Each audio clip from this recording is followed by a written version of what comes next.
Mes amis, je n'ai plus besoin de parler. Tout est écrit.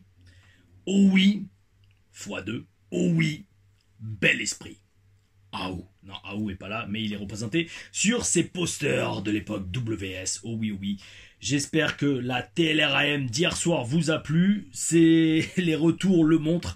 Du catch sur l'eau, mes amis. Du catch sur l'eau, c'est la proposition qui avait gagné le sondage lancé pour choisir le thème, le sujet, le titre de la prochaine TLRAM. Et c'est donc du catch sur l'eau qui a été publié hier, non pas à 20h, mais à 19h. Pourquoi ?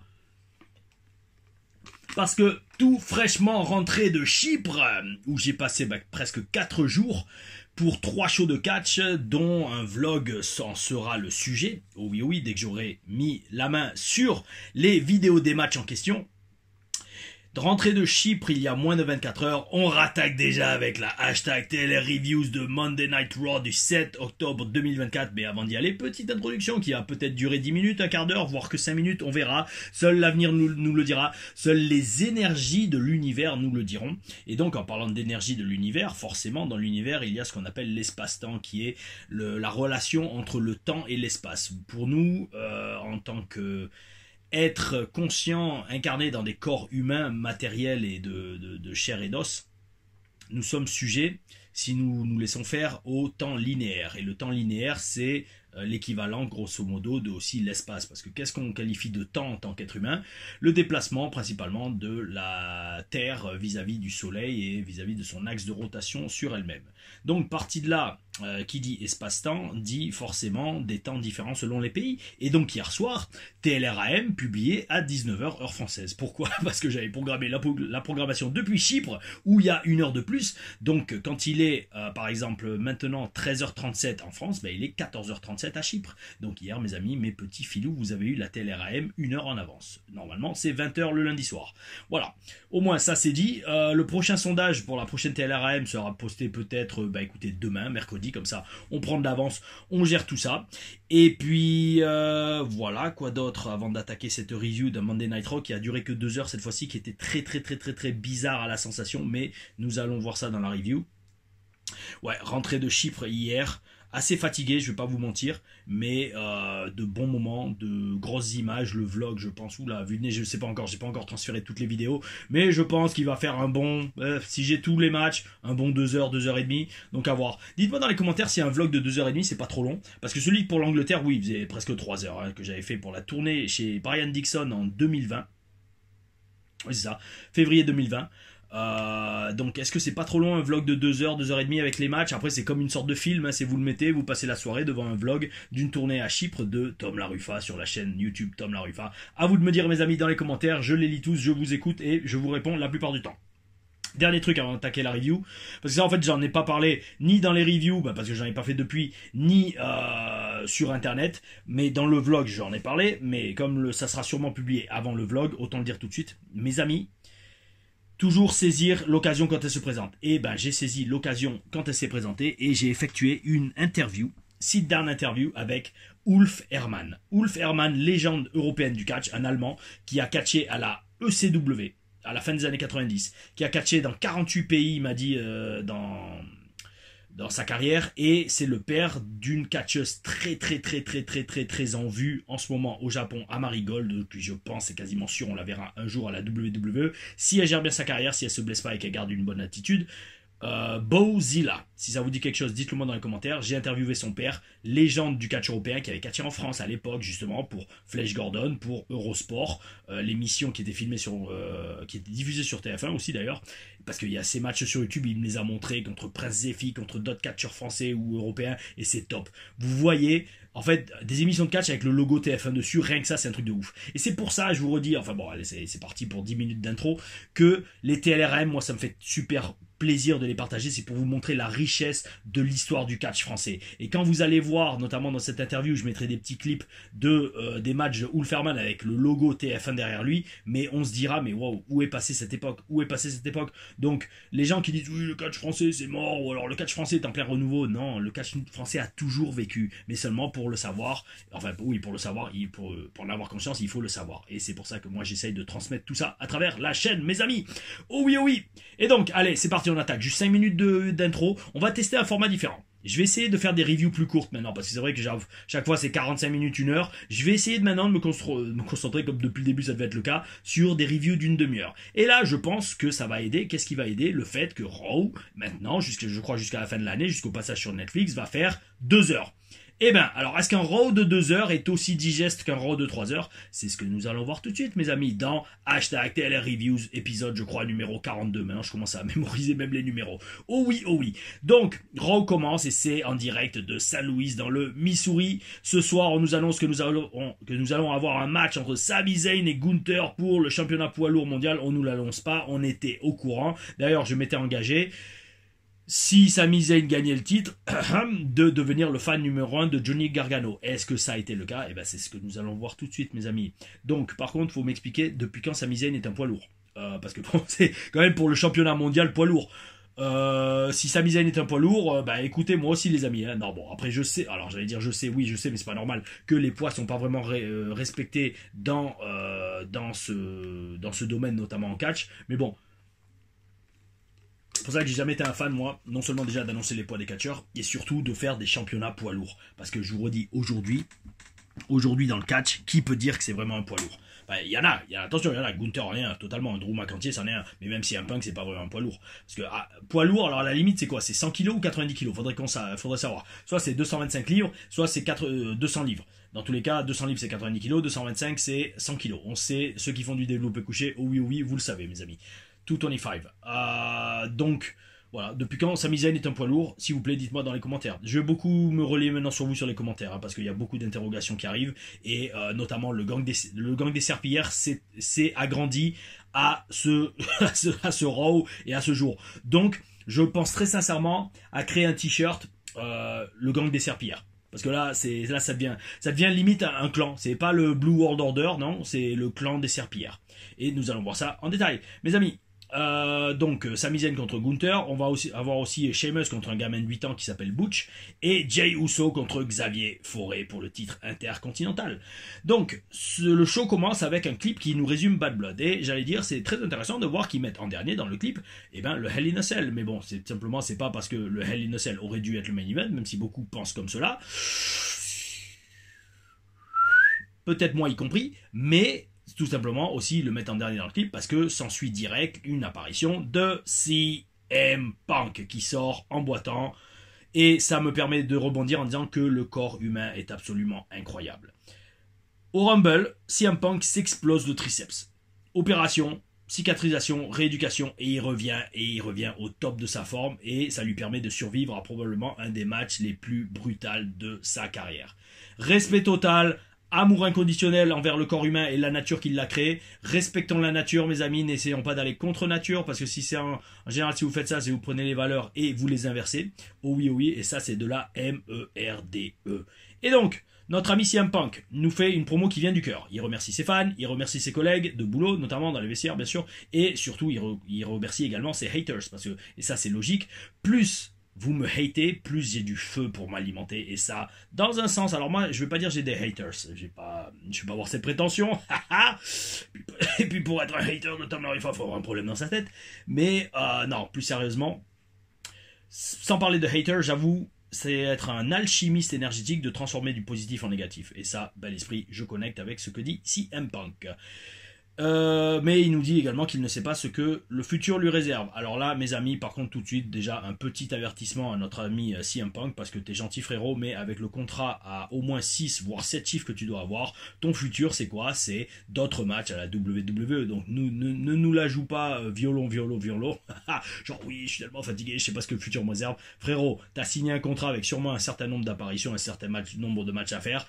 Encore une fois, dans la foule, personne ne veut croire que tu es sur le point de prendre ta retraite alors que tu as survécu et gagné l'un des plus grands matchs de ta carrière. Donc, niveau... Pourquoi je dis ça?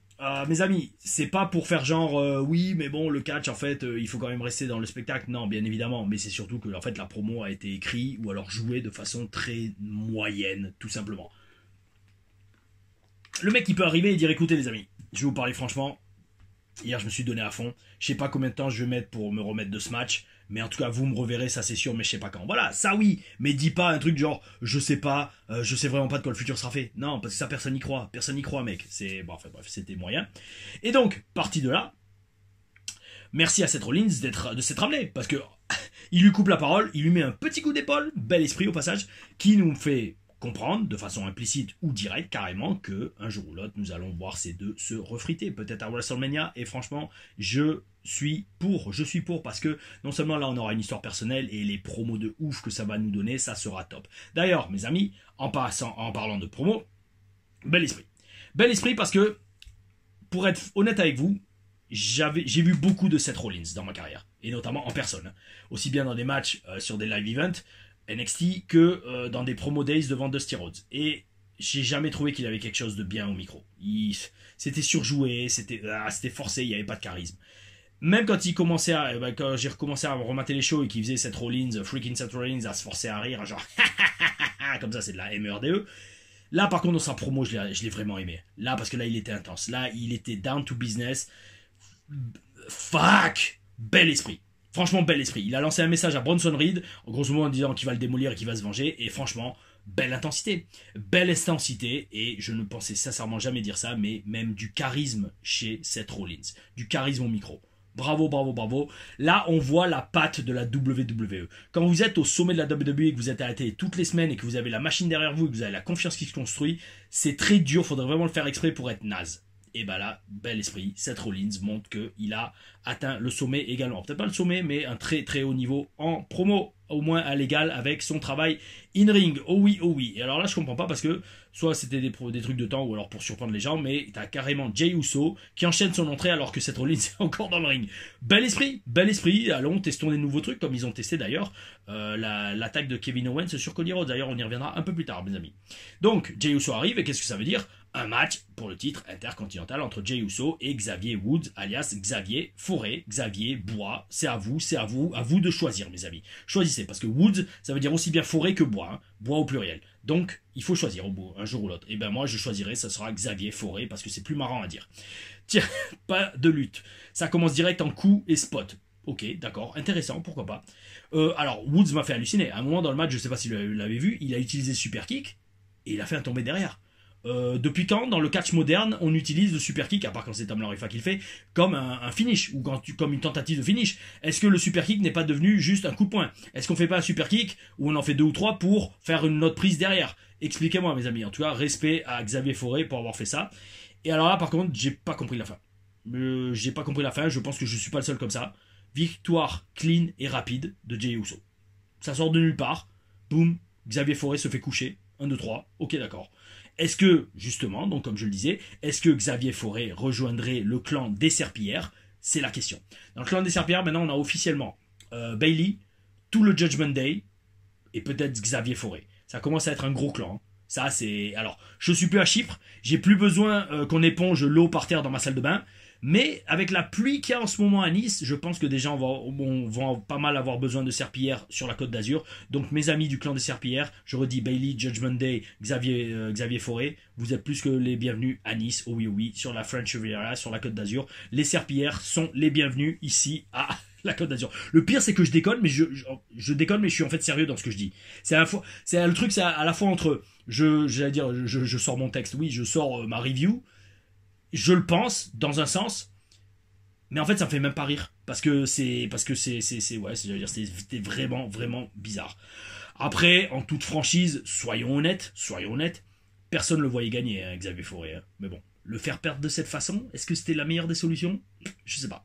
Parce que sérieusement, si vous avez cru à un moment que Xavier Forêt pouvait gagner contre Jey Uso, s'il vous plaît, dites-le moi dans les commentaires, parce que moi et je pense plein de gens, j'y croyais pas du tout. Donc, Bruno Breezer arrive et spire tout le monde. Alors, déjà, primo, j'ai l'impression qu'il s'épaissit niveau physique. Est-ce que je suis le seul à penser ça? Parce que là, c'est bon. Déjà, il est toujours un bon petit physique, mais alors là, s'il commence à vraiment s'épaissir et à se tailler un petit physique à la Bill Goldberg, oui, ça va faire mal si ça continue comme ça. Par contre, là aussi, faut m'expliquer. Tu devais pas tourner face, amigo?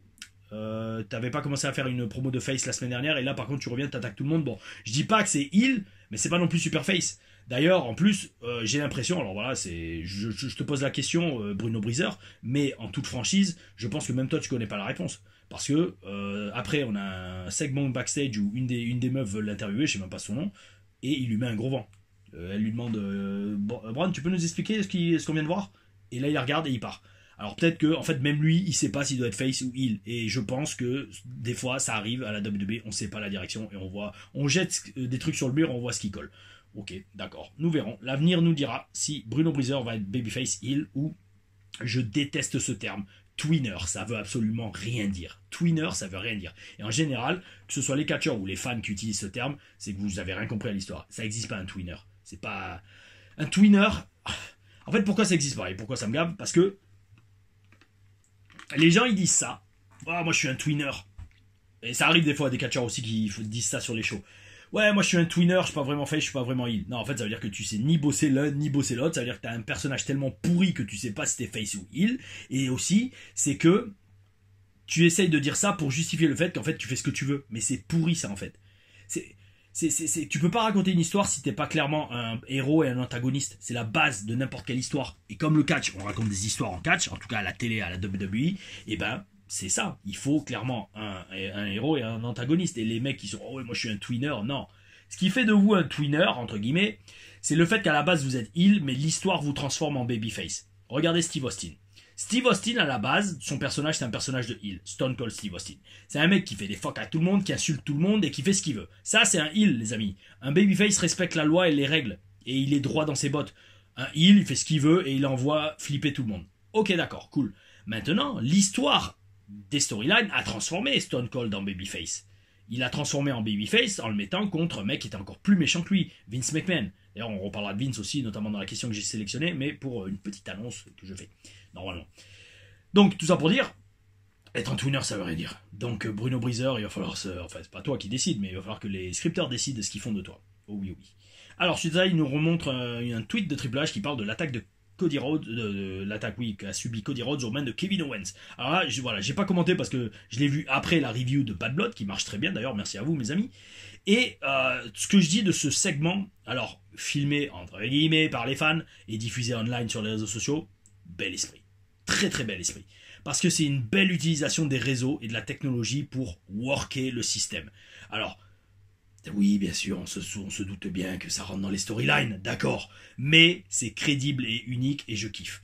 C'est un peu comme une sorte de coup de poker. C'est allez, vas-y, on va faire comme ça, on va voir si ça marche. Et surtout, bon, bien évidemment, t'as toute la machine après, j'allais dire merdiatique, quand même pas, social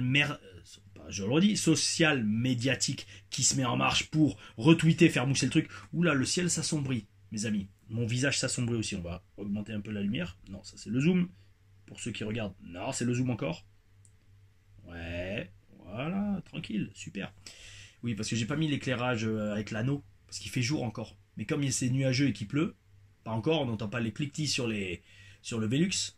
Ouais, c'est bon. Bon, on va essayer de terminer la review. On vise 35 minutes max, d'accord? C'est pour ça que j'ai un style un peu accéléré. Dites-moi si vous préférez des reviews de... On verra si déjà j'arrive à atteindre 35 minutes. Et si je ne dépasse pas. Donc bref, ouais, donc pour ceux qui regardent sur YouTube, j'ai augmenté un peu la lumière.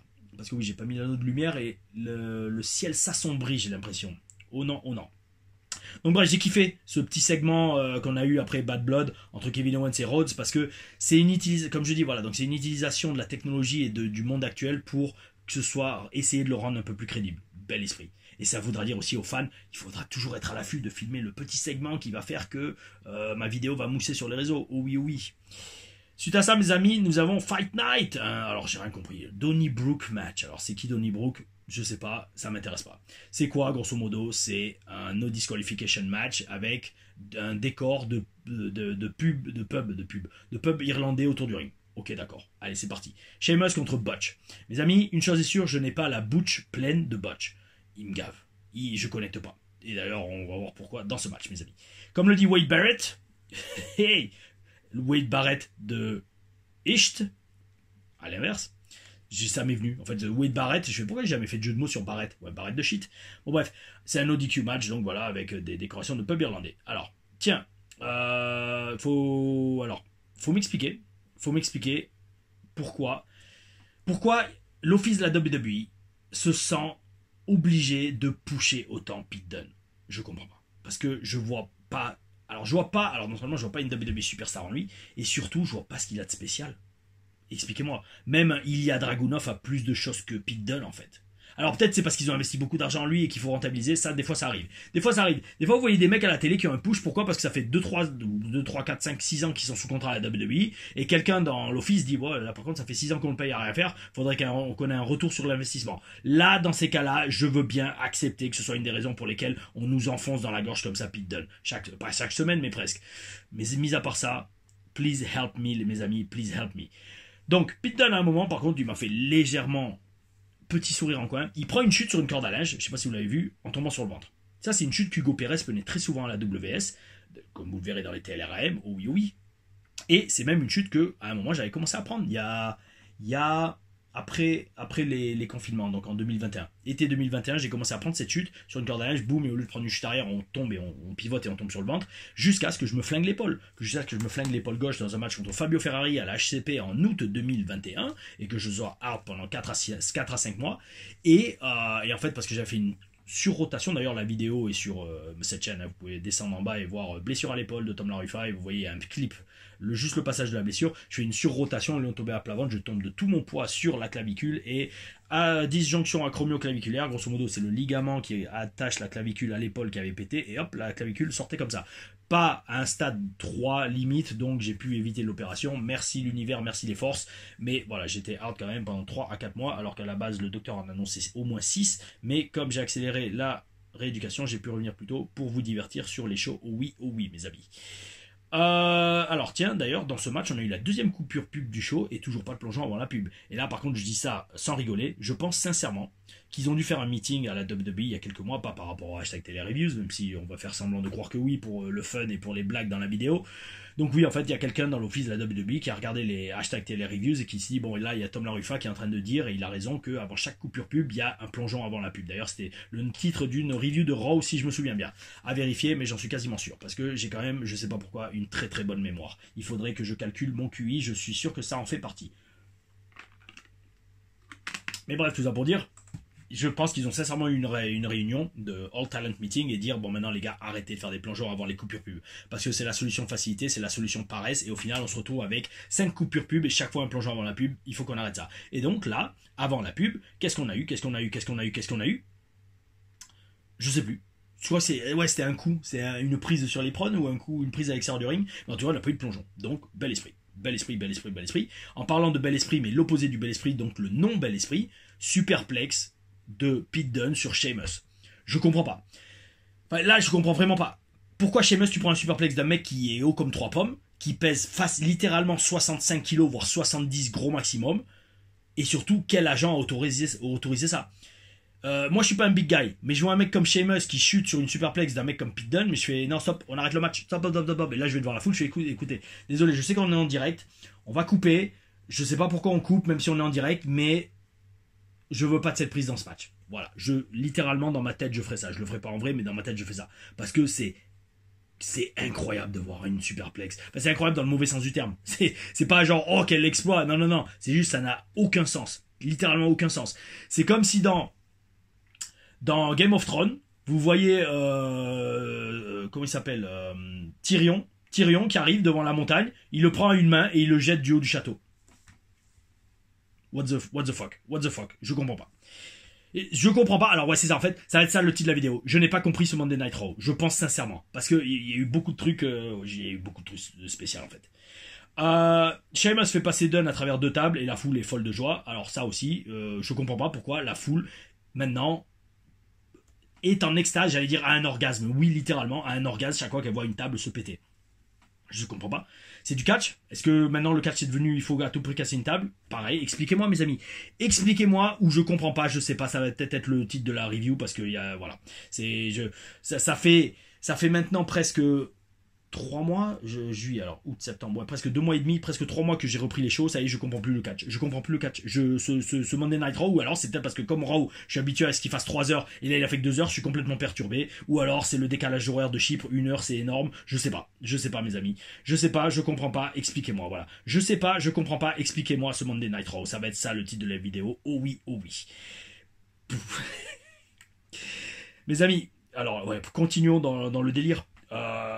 Gros plan. Ah, moi, il y a eu un gros plan sur le visage de Pete Dunne. J'ai pas fait de copie d'écran, j'aurais dû. Et alors là, mes amis, j'ai eu une vision. J'ai vu un mélange entre Gollum et Dobby. Gollum du Seigneur des Anneaux et Dobby de Harry Potter. Alors je promets, franchement s'il vous plaît alors, est-ce qu'il y a un logiciel d'intelligence artificielle que vous utilisez? Je sais pas, moi je suis complètement newbie pour l'instant avec l'intelligence artificielle, je fais tout qui sort de ce cerveau, je suis probablement très dérangé au niveau review, mais est-ce que quelqu'un peut prendre, s'il vous plaît, un logiciel d'intelligence artificielle ou alors même vos talents de graphiste et vous faites un mélange entre Dobby et Gollum et je suis sûr que vous aurez la tronche de Pete Dunne ou à très peu de choses près. Voilà. Il faut rentrer comme instruction. Mélange Gollum et Dobby et mets-lui des cheveux longs et une tenue et un bikini, une pièce des années 20, couleur Bordeaux. Et là vous aurez Pete Dunne. Promis. Pierre Dune. Vous l'aurez. Oh oui, oh oui. Butch, qui se prend en pleine Butch, le bras kick de Sheamus. Et d'ailleurs, qui a les mains attachées dans le dos pour le finish. Alors ouais, un des rares trucs. Non, ils sont donnés à fond, ça va. Le match était marrant. Et là, la lumière réaugmente. Donc, on redescend un peu. Les aléas de la luminosité sur la Côte d'Azur. Donc, bras kick de Sheamus pour le finish. Il a les mains attachées dans le dos avec des ziplocs, là, je sais plus comment on appelle ça, les trucs en plastique. Ça, par contre, j'ai kiffé. Parce que pareil, c'est comme dans un film. Comme dans un film où le gentil se fait attacher les deux mains et il arrive quand même à nager jusqu'à la côte et à sauver sa fille ou sa meuf en la chopant avec les deux bras et en ballottant des pieds pour la ramener au bord de l'eau, enfin, entouré de requins. Enfin voilà, c'est bel esprit. Franchement, ça m'a fait marrer, ça m'a fait comme dans un film. J'ai vraiment kiffé cette fin. Bon, mais voilà, comme je dis, même le match dans son ensemble, c'était pas mal parce que déjà Butch n'a pas gagné, donc oh oui, nous n'avons pas enterré Sheamus parce que là je vous dis tout de suite, hein, deux choses. Sheamus a encore quelques belles années devant lui, ça oui, mais par contre s'il doit passer le flambeau à quelqu'un, ça sera pas Pierre Dune, faut pas abuser. Pierre Dune, trouvez quelqu'un d'autre. Je redis trouver Ilya Dragunov ou trouver un autre Européen, mais ouais non, je ne connecte pas. Et en fait ça n'a rien de personnel, mais c'est juste vraiment d'un point purement professionnel. Alors en fait j'allais dire oui, il catche bien, mais même pas en fait, parce qu'il a pas un style de gars adapté à sa taille. Le mec il soulève des mecs comme Sheamus. Moi vous le voyez dans mes TLRAM, bon aussi parce que je suis paresseux, mais vous le voyez dans mes TLRAM, je ne soulève jamais personne. À l'époque, je faisais que des coups de pied, que des chassés, que des coups de genoux, que des coups en impact comme ça où le mec prenait que des chutes arrière. Je ne soulevais quasiment jamais personne. Pourquoi Pete Dunne, qui est moins balèze que moi à l'époque et moins lourd que moi sur la balance et plus petit en taille, pourquoi lui il soulève des mecs comme Sheamus? Et surtout pourquoi on autorise ça? Je comprends pas. Je ne comprends pas, mes amis. Je ne comprends pas. Aidez-moi. Et c'était... attends, c'est quoi la troisième phrase? Je comprends pas. Aidez-moi. Et je sais plus. Bon, on verra. C'est pas grave. Je revisionnerai la vidéo quand je l'éditerai. Et donc, voilà. Et là, franchement, si Sheamus avait perdu ce match, lui aussi, il était membre honorifique, pas encore confirmé, mais membre honorifique du clan des Serpillères. Ça, au moins, c'est dit. Alors là aussi, truc de ouf. Là, j'ai failli ne pas comprendre. On enchaîne sur un segment backstage. Alors déjà, on voit la fille de The Rock, Ava, je sais plus quoi. On pourrait s'en passer, même si elle a quand même progressé au micro. Faut dire ce qu'il y a. Il y a quelques mois, c'était horrible. Là, ça va. Après, ça. Alors, encore heureux, meuf, t'es payé pour ça. Hein. 7 jours sur 7 à faire des promos et t'es payé littéralement à t'entraîner. Si tu progresses pas, c'est qu'il y a un problème il y a un bug dans la matrice. Alors, il y en a plein déjà en ce moment des bugs dans la matrice. Mais bon, là, si tu progresses pas, la fille de The Rock en plus, c'est qu'il y a un problème. Alors, mes amis, on voit All Ego, Étienne Page à Raw. Direct, je suis allé au shot. J'ai mis pause quand même sur la vidéo, mais là je suis allé au shot. Déjà parce que j'avais envie d'y aller et je me dis, la synchronisation de tout. Je vois ce gars à Raw, limite j'ai envie d'éteindre la vidéo, et de yeux, je vais au shot. Tout concorde. Tout est aligné, mes amis. Oh là là, bon, en parlant d'aller au shot, justement, la suite de la promo est encore à gerber, tout simplement. Mais bref, Étienne Page. Ok, il a Raw, tout simplement pour parler de ce qui s'est passé à NXT avec CM Punk la semaine dernière, parce que NXT est sur le CW Network, je crois, maintenant. Donc voilà. Donc ça va. Là, je suis à moitié rassuré. Je me fais, bon, allez, c'est bon. C'est bien. Il est pas maintenant full-time sur le roster de Raw. J'espère, parce que c'est vraiment pas mérité. Hein. Mes amis, si Étienne Page est sur le roster de Raw maintenant, c'est pas mérité et c'est cracher littéralement à la gueule à tous les talents qui se décarcassent à NXT chaque semaine. Ensuite, pourquoi le reste de la promo est à gerber? Parce que nous avons Sexy Red, c'est ça je crois, la chanteuse rap là qui fait le thème de Raw je crois. Alors elle est pourrie, mais alors pourrie. Peut-être pas en chanson avec sa voix remixée, trafiquée 50 000 fois par ordinateur, que ça ne demande absolument aucun talent si ce n'est un physique qui fait vendre des albums ou même plus. On vend même plus des CD aujourd'hui. Donc je sais pas c'est à quoi ça sert d'avoir un physique, mais bon bref, tout ça pour dire. À la vôtre les amis, cette fois-ci c'est Chicorée et Café. Et donc Sexy Red, elle est dans cette promo backstage. Et là par contre, on voit littéralement qu'elle n'a aucun talent d'actrice. Elle parle trop vite, elle a aucun timing et elle fout tout en l'air en fait. Toute la promo est pourrie, mais bon, ça fallait s'en douter quand vous avez des non-catcheurs ou des gens qui ne s'entraînent pas à tout simplement apprendre à parler, si ce n'est à être acteur, au moins à parler devant une caméra. Oui, oh oui. Suite à cela, mes amis, nous avons encore 2 matchs. Nous enchaînons avec un 10-woman tag team match entre Unholy Union et PFC et Natalia et ses amis. J'ai même pas noté tout le reste des noms. Alors déjà, première chose, PFC serait-il une référence à l'UFC? Et là maintenant je commence à le penser. Est-ce que c'est genre un groupe de catcheuses qui font du MMA? Why not? Ça concorderait parce que de toute façon les combattants de MMA la plupart sont pas connus pour leur charisme. Et donc là en fait c'est totalement adapté. Parce que PFC, je vous le dis tout de suite, niveau charisme, on est au niveau des pâquerettes. Et encore c'est être méchant envers les pâquerettes. Parce que je suis sûr que vous prenez une pâquerette dans vos mains, ou en tout cas vous la regardez pour pas la tuer et l'arracher du sol, où elle pousse et où elle vit. Vous regardez une pâquerette, je suis sûr que ça a plus de charisme que Sonya Deville, Shayna Baszler n'en parlons pas, ou encore Zoe Stark. Hein, ça c'est officiel mes amis. Mais par contre, oui, donc je redis, je pense que PFC c'est un petit clin d'œil en loose day comme ça. On le voit en loose day à UFC. Oh oui, oui. Alors, un match à 10, 5 contre 5. Un match relativement bon, mais relativement oubliable. Point. Victoire par pinfall de Lyra Valkyria, c'est pas Lyria, c'est Lyra Valkyria. Ok, ça me fait plaisir parce que je respecte énormément sa carrière et tout ce qu'elle a fait avant d'arriver à être signée à la WWE. Je l'avais rencontrée en Allemagne, très très gentille comme jeune femme. Et là par contre, par rapport à ce match, sans revenir sur le match en lui-même, ça c'est ma pensée et je pense que beaucoup seront d'accord avec moi. C'est quand même bizarre qu'en 2024, on mette encore 10 meufs dans un match comme ça. En fait, c'est parce que c'est chaud, parce que le mid-card, il est quand même rempli de feuds de mecs solo. Et par contre, les meufs, il y a le titre féminin mondial, ok. Et après, on fait, bon allez, les 10 autres, on va les mettre dans un segment de 8 minutes.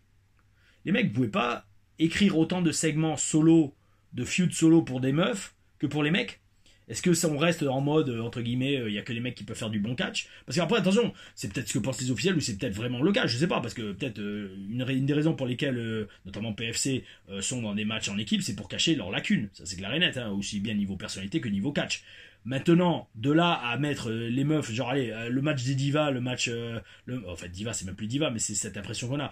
C'est le match en équipe avec les 10 meufs dedans. Au moins, elles sont toutes à la télé, elles sont contentes, elles sont payées. Mais d'un autre côté, voilà, j'allais dire, ça a un arrière-goût de manque de respect, mais d'un autre côté, si elles sont pas assez talentueuses pour être dans des feuds solo, je sais pas, je comprends pas. Dites-moi ce que vous en pensez dans les commentaires, parce que ouais, je suis très curieux de voir si vous avez le même ressenti avec moi, ou alors si c'est... Vous avez aussi encore une fois le même ressenti qui est de la plupart de ces catcheuses, vaut mieux pas les voir dans des matchs solo ou dans des segments micro solo. Oh oui, oh oui.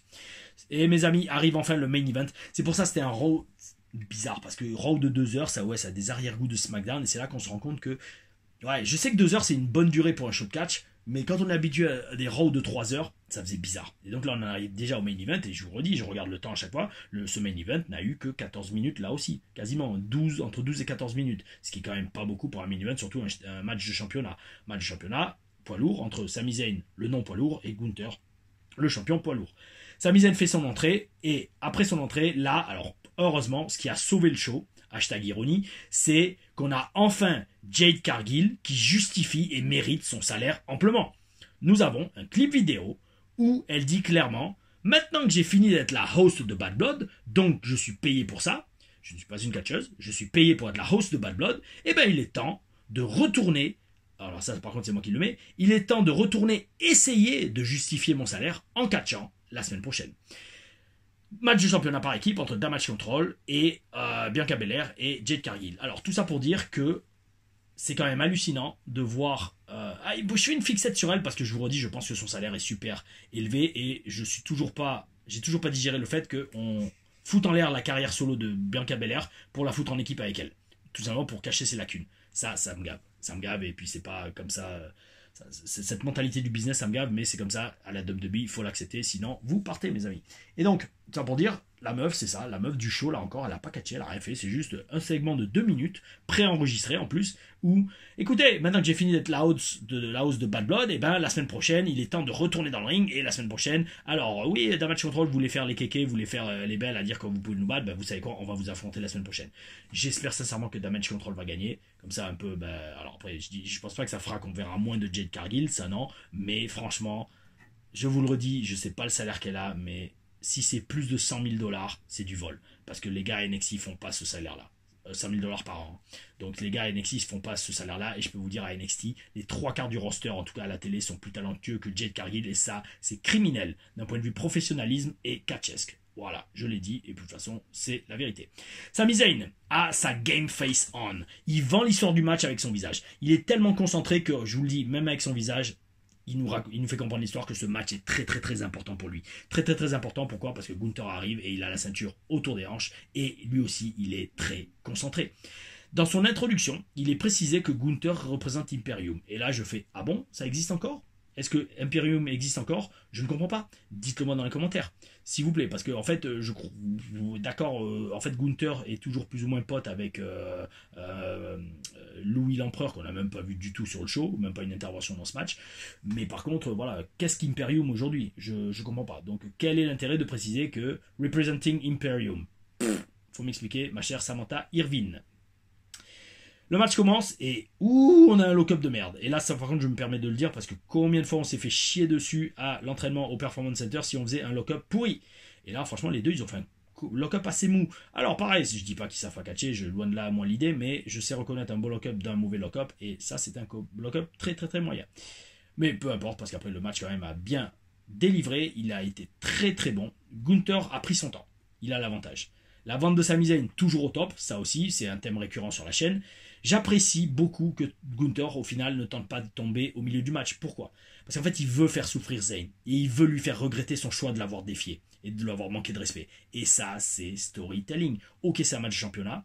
Ok, il doit tenter de tomber dès que l'adversaire est au sol, techniquement, dans l'histoire d'un match de championnat. Mais d'un autre côté, il est champion, il a l'avantage, il domine, il est confiant. Et surtout, il veut faire payer Sami Zayn de cet affront qu'il lui a fait à le gonfler pendant des semaines pour avoir ce match. Ok, frérot, t'as voulu ce match, et ben maintenant, tu vas déguster. Oh oui, oh oui. Ou plutôt, comme dirait Gunther, Aria, Aria.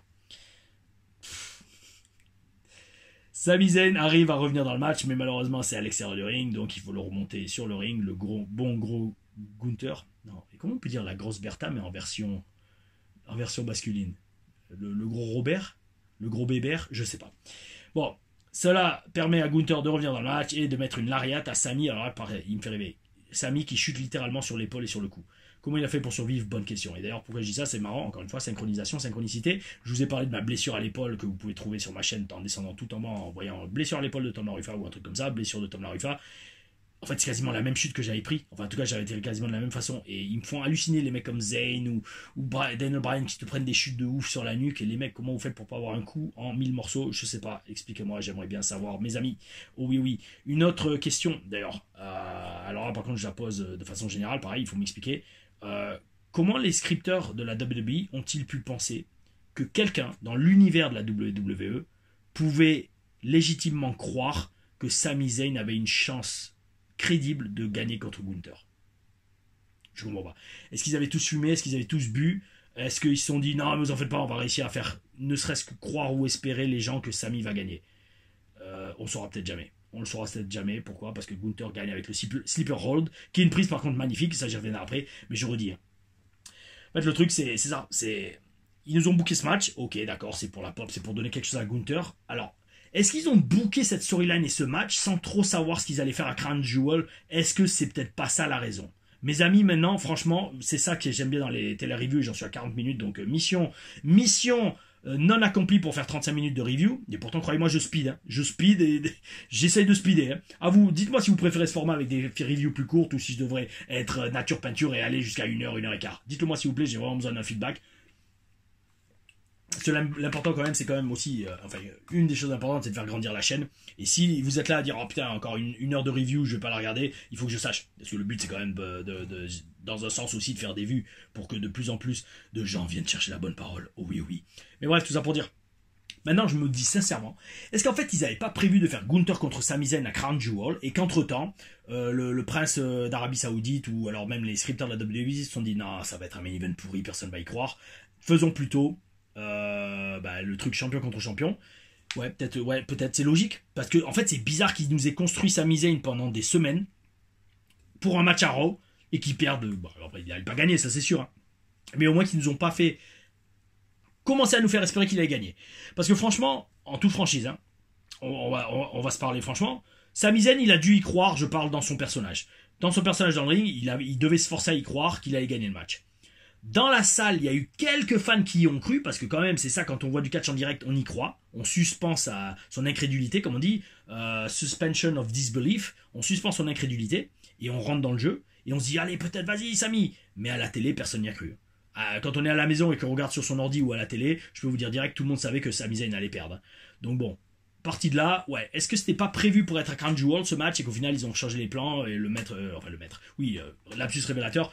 Le prince d'Arabie Saoudite s'est dit non, je voudrais voir, en parlant à ses domestiques et à ses bouffons, j'allais dire, oui, bouffons, comment on appelle ça, les gens qui le font rire. Non, je voudrais voir champion contre champion, c'est lui qui fait le booking. Peut-être, c'est ça, parce que franchement, c'est la seule explication que je vois.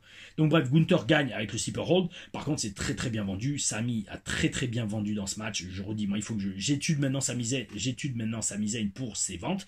Et surtout, le sleeper hold est une magnifique chose pour Gunther. C'est une magnifique prise. Pourquoi ? Parce qu'en fait, vu que maintenant elle est établie à la télé, elle est établie et chaque fois que les gens la voient, qu'elle est mise et que les commentateurs aussi le vendent comme ça, on sait que la fin du match est proche et que Gunther a une chance de gagner.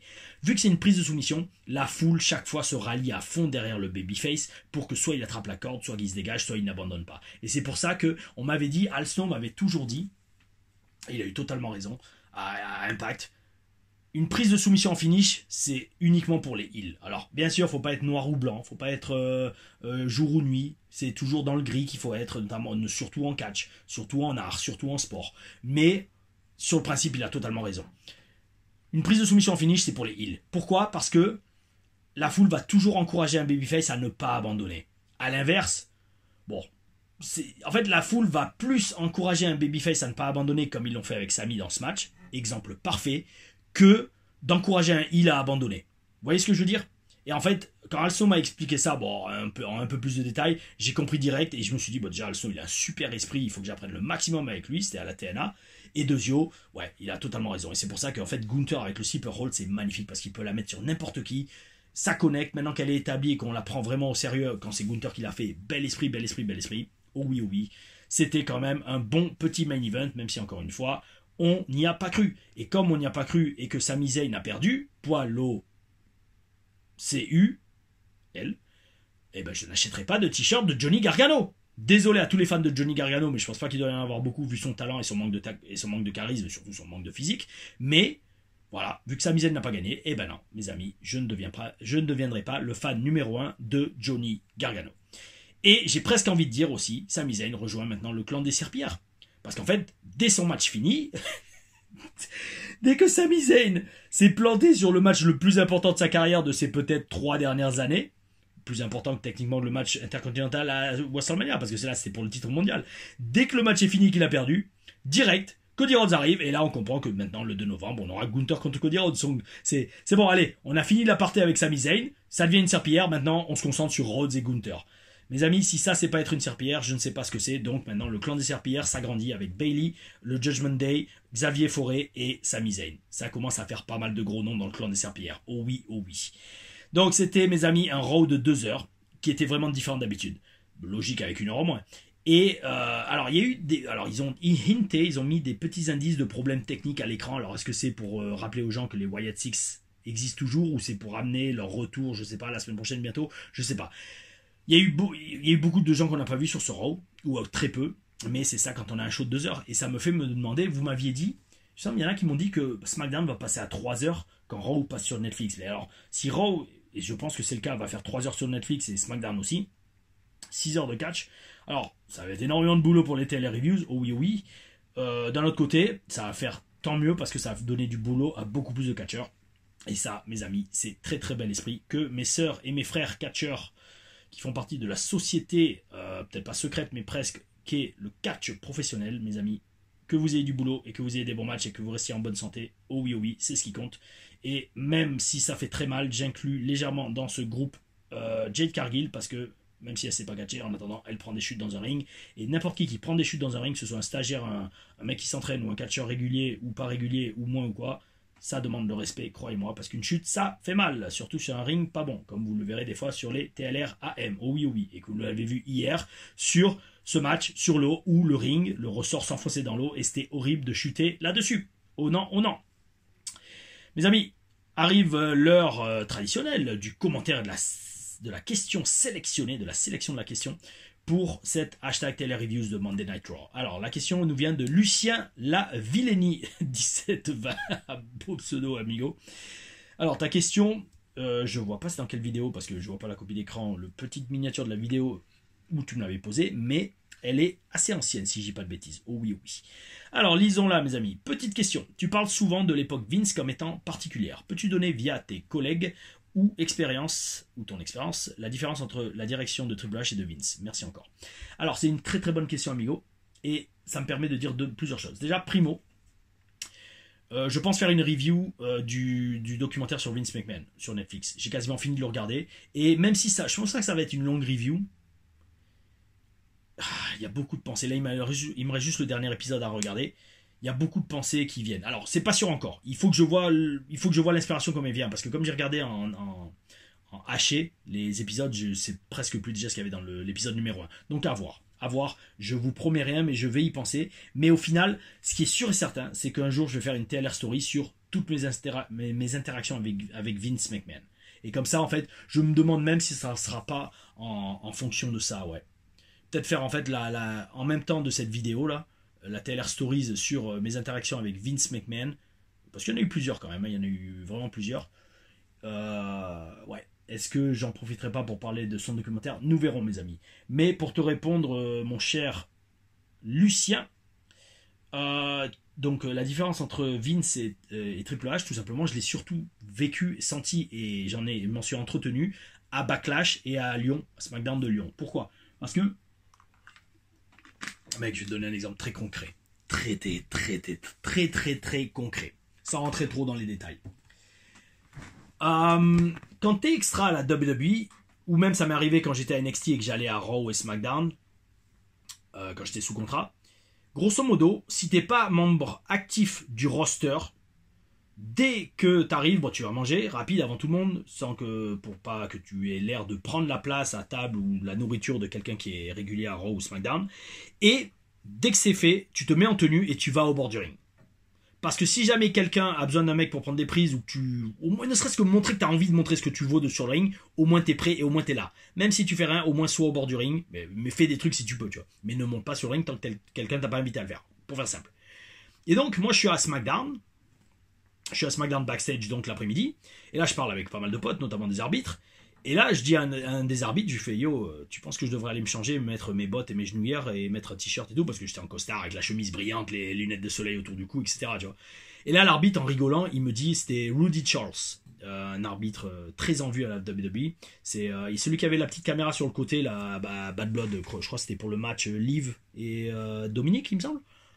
Un ancien arbitre de la TNA, adorable, très gentil, Rudy Charles, c'était un bon pote, on rigolait bien à Tampa, parce qu'après il a été très rapidement appelé sur la route, parce que le mec il a une expérience de fou à la TNA, et donc je lui fais, hey Rudy, tu penses que je devrais aller mettre mes bottes et mes genouillères là pour lui faire comprendre, il comprend, le mec il est dans le business depuis des décennies, il comprend, c'est genre pour faire montrer que yo j'ai envie de catcher, et que j'ai envie de montrer ce que je vaux, et éventuellement de choper un contrat, tu vois.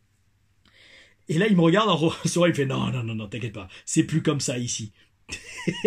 Et quand le mec m'a dit ça, j'ai compris direct. Oh oui, j'ai compris direct. Quand le mec m'a dit non, t'inquiète pas, c'est plus comme ça du tout maintenant, ici. Et en fait, j'ai compris direct, je suis oh ouais, d'accord, c'est bon, je vois. En fait, c'est beaucoup plus relax. C'est beaucoup moins tendu du slip. C'est beaucoup moins de balais enfoncés là où le soleil ne brille pas, à moins que vous fassiez exprès d'écarter pour qu'il brille à cet endroit. Et Et voilà. Et en fait, c'est comme ça pour tout, en fait. C'est comme ça littéralement pour tout. Parce que j'en parlais avec l'arbitre, avec même les boys. Ils disaient, mais non, maintenant c'est beaucoup plus laid back. Je pense qu'avec Vince, enfin je dis pense, mais je l'ai vécu, hein, tout était super tendu. Il fallait vraiment marcher sur, comme on dit, sur la pointe des pieds, ou alors sur des coquilles d'œufs, des coquilles d'œufs. Walking on eggshells pour pas perdre son spot parce que les décisions pouvaient changer du jour au lendemain. Et là, d'après ce qu'on me dit et ce que j'ai entendu, les décisions en général, si on te dit on va faire un truc dans 2 mois, et ben ils le font. Ça change très rarement en cours de route. Même je voyais Triple H rigoler avec les mecs les caméramans, les producteurs, même certains des catcheurs. C'est voilà. Si je pense que l'atmosphère elle est beaucoup plus détendu, mais alors par contre c'est à double tranchant parce que non seulement donc alors d'un côté le good thing, c'est que la bonne chose c'est que ça laisse aux talents plus de liberté et plus de relâcher la pression, donc ils peuvent être un peu plus eux-mêmes et peuvent tenter plus de trucs et moins de stress, ça c'est une bonne chose. Mais d'un autre côté, et ça c'est très très important, mais c'est pas qu'en catch, c'est dans tout, c'est surtout dans les sports aussi, si vous êtes moins sévère avec les gars, et ben ils se relâchent un peu plus et donc ils ouvrent la porte, vous ouvrez la porte pour qu'il y ait un peu plus de MERDE à l'écran et de spots loupés ou de matchs de moins bonne qualité. C'est pour ça qu'il faut trouver le juste milieu. Il faut maintenir la pression, mais sans faire que la pression soit la seule chose présente dans les vestiaires. Et je pense qu'à l'époque de Vince, c'était ça. Il y avait que de la pression partout. Là, avec Triple H, il y en a beaucoup moins, mais il faudrait quand même la maintenir pour que le catch, les histoires, tout reste de qualité. Oh oui, oh oui. Et donc, mes amis, je me permets de terminer cette hashtag Téléreviews en vous disant qu'au final, que ce Raw, pour moi, est très, très, très mitigé. M'a laissé très mitigé et j'espère que ça ne va pas durer parce que ouais on était sur une série de plusieurs rounds de ouf et là cette semaine c'est des est-ce que c'était parce que c'était 2 heures et on a vu moins de trucs? Est-ce que non, je pense vraiment pas. C'est un ensemble de décisions et d'exécution de ces décisions qui m'a laissé un arrière-goût dans la bouche pas très agréable. Oh non, oh non. Mes amis, fin de la télé-reviews de Monday Night Raw. Next vidéo, ça sera Dynamite, for sure. On aura SmackDown aussi cette semaine. Je crois bien que c'est Wrestle Dream le week-end prochain. Il faudrait que je vois avec Dynamite. Donc, une semaine très occupée. Si, non, j'aurai pas le temps de la finir, j'allais dire, parce que on va avoir donc, bien sûr, sur la chaîne, là, dans les prochaines semaines, on va avoir le vlog à Chypre. On va avoir l'interview avec Ulf Herman. Si vous le connaissez pas dans les commentaires, dites-le moi, comme ça je ferai une petite présentation peut-être avant de commencer l'interview, même s'il présente très bien sa carrière dans l'interview qui fait 1h20 à peu près. Par contre, les amis, désolé, elle est en anglais. Je pense vraiment pas que je vais la sous-titrer en français, ça me prendra trop de temps, ou alors je le ferai quand j'aurai au moins 2 semaines pour le faire. Et donc, il faudra apprendre l'anglais d'ici là, mes amis. Et alors, ça y est, c'est bon. Je vous annonce la TLR Stories où j'analyse mon match à TakeOver va sortir incessamment sous peu. Cette semaine, je pense vraiment pas, mais je vais essayer de le faire pour la semaine prochaine. Milieu de semaine prochaine ou alors fin de semaine prochaine, vous aurez la deuxième TLR Stories, mon analyse de match à NXT TakeOver, comme si vous y étiez de l'intérieur. Oh oui, il faudra juste que je vais couper certains passages du match parce que YouTube sinon démonte la vidéo. Je mettrai peut-être des écrans fixes, on verra, mais c'est pas des passages du match à proprement dit, c'est juste 2 passages en fait, avant et après. Donc vous aurez le match en entier, vous aurez le lien aussi pour le visionner sur YouTube parce qu'il est dispo. Oh oui mes amis, en attendant, je vous souhaite une excellente journée. Mes amis, c'était Tom Laruffa pour hashtag Téléreviews de Monday Night Raw de cette semaine, toujours au taquet. Abonnez-vous, likez, mettez la cloche, partagez les vidéos, lâchez des commentaires, vous connaissez la chanson, oh oui, et surtout gardez le bel esprit. Oh oui.